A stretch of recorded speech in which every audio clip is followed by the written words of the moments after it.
En termes de sécurité routière, la plupart des dispositifs qui sont disponibles à l'heure actuelle visent principalement à aider le conducteur en améliorant, en facilitant le freinage avec l'ABS ou bien avec un régulateur de vitesse.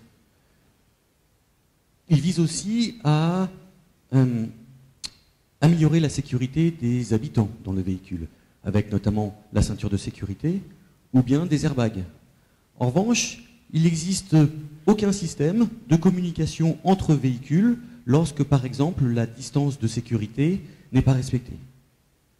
La distance de sécurité, qui est généralement confondue avec la distance de freinage, est une donnée qui, en plus, est laissée au libre arbitre du conducteur.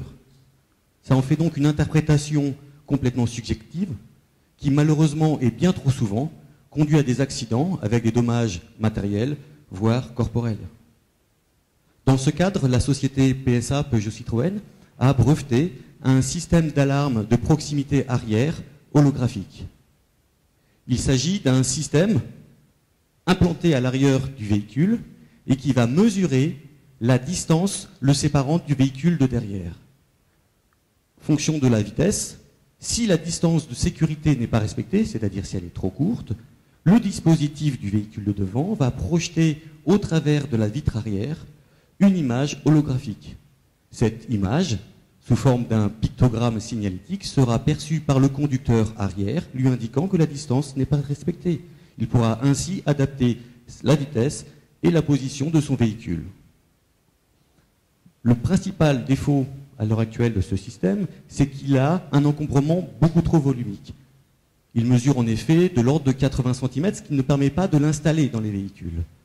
Donc c'est pour ça qu'en partenariat avec la société PSA, nous avons proposé une idée novatrice de miniaturisation du dispositif d'éclairage.